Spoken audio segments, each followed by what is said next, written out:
Oiê! Hoje estamos com algumas coisas para fazer, mas tem um assunto muito interessante que gostaríamos de conversar com vocês.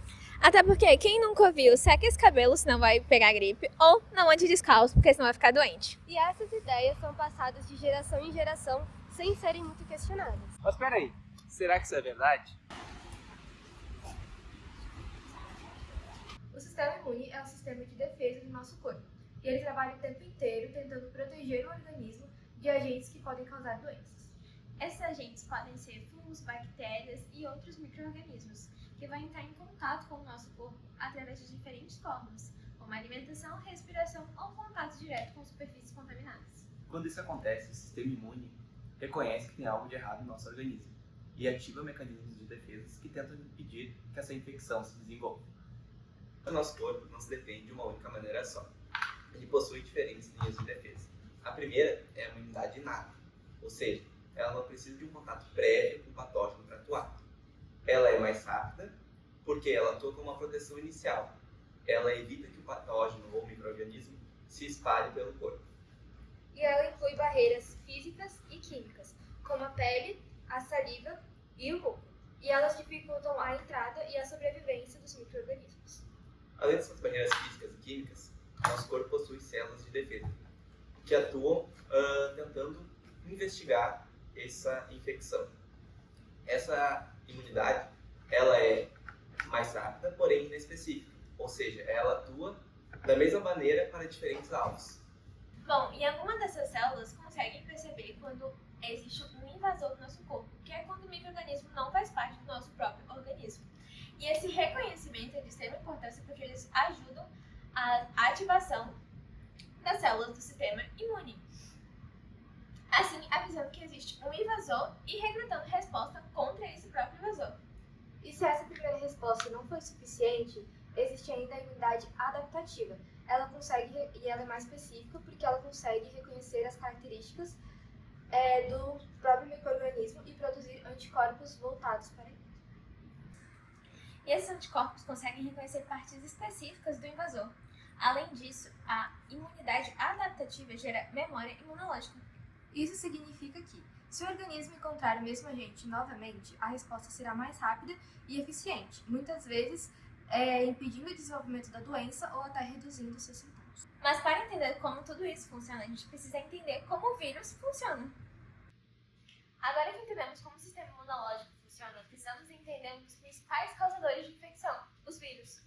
Os vírus são parasitas intracelulares obrigatórios, ou seja, eles precisam invadir a célula de outro ser vivo para conseguir se reproduzir. Isso acontece porque eles são acelulares, ou seja, eles não possuem nenhum tipo de estrutura celular, como organelas e o núcleo. E além do mais, eles também não possuem metabolismo próprio.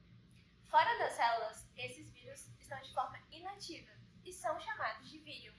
Os vírus possuem material genético, podendo ser de DNA ou RNA. Esse material genético é protegido por uma cápsula proteica, chamada de capsídeo.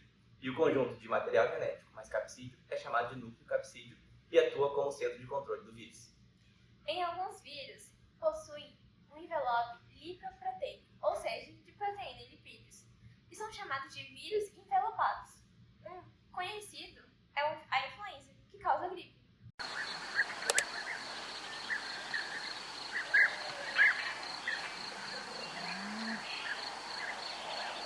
Esse é um mito muito comum no cotidiano das pessoas. Mas na verdade, o frio não causa gripe. O que acontece é que durante o inverno tem uma tendência maior das pessoas ficarem aglomeradas em ambientes fechados, como por exemplo nos ônibus e nos transportes públicos. Dessa forma, o vírus influenza ele circula com maior facilidade entre as pessoas. Ou seja, as pessoas têm uma falsa impressão de que o frio causa gripe. Gente, vocês viram as notícias que pode surgir uma nova pandemia de rotavírus? Calma, eu acho que esse exemplo de como a mídia pode exagerar as informações. Primeiro que a gente tem que entender o que é pandemia. Pandemia é quando uma doença se espalha por vários continentes, como aconteceu com o Covid-19. No caso do rotavírus, essa probabilidade é muito baixa. Por quê? Os cientistas já conhecem esse vírus há muito mais tempo e a transmissão ocorre pelo contato direto com urina, fezes e saliva de roedores contaminados. O contato e a transmissão entre humanos precisa ser bem próximo e delimitado. Mas o Brasil registrou casos recentemente. Mas o Brasil já vem registrando casos esporádicos há anos. E esses mais recentes não estão relacionados com esse caso do navio. Eles são a cepa original que se transmite de rato para humanos. Então as manchetes foram feitas para chamar atenção? Isso, essas são chamadas manchetes sensacionalistas, que são feitas só para conseguir visualizações. Um exemplo de uma doença muito importante que a mídia fala pouco é a gripe. Ela está circulando bastante no inverno e está causando muitas hospitalizações e até mortes em pessoas mais vulneráveis.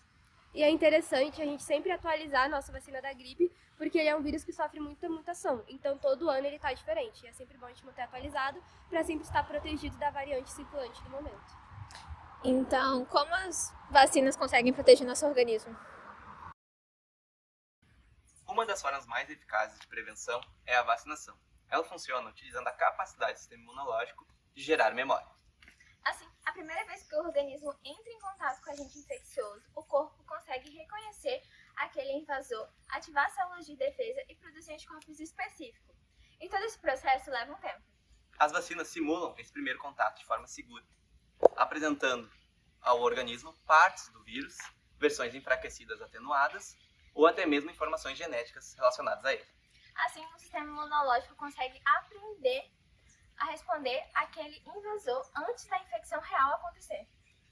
Quando a pessoa entra futuramente em contato com aquele vírus, a resposta do sistema imunológico é bem mais rápida e mais eficiente. Isso é diferente do soro, por exemplo. Enquanto a vacina estimula o corpo a produzir anticorpos e a criar memória imunológica, o soro já vem com anticorpos prontos, usados principalmente em situações emergenciais como picadas de cobra e escorpiões. Falando em vacinação, essa ação não protege só quem tomou a vacina. Verdade, se número suficiente de pessoas de uma comunidade forem vacinadas contra uma doença, eles atingem algo chamado imunidade coletiva. Assim, a doença não consegue se espalhar facilmente de pessoa para pessoa. Quando a maior parte da população está imunizada, isso gera uma rede de proteção coletiva, principalmente contra doenças que já estão espalhadas na sociedade, como, por exemplo, o vírus influenza. Assim, até mesmo aqueles que não podem ou não foram vacinados estão protegidos. Então, cada atitude individual também influencia o coletivo. Para cada um com um calendário de imunização atualizado, protege aqueles que estão em maior risco, que são bebês, idosos e imunossuprimidos. Logo, faça a sua parte. Então, resumindo, frio, chuva e andar descalço não causam gripe. As doenças infecciosas são causadas por agentes como vírus e bactérias. E é importante conhecer o sistema imune para saber como o nosso corpo se defende e as formas de prevenção e proteção. Não podemos esquecer também que a vacina é essencial para a nossa saúde. E sempre bom lembrar, confiram as suas fontes de informação. Bom, acho que já ensinamos muito para vocês hoje, não cobramos nada por isso. Que tal um like? Até mais, pessoal. E outro detalhe,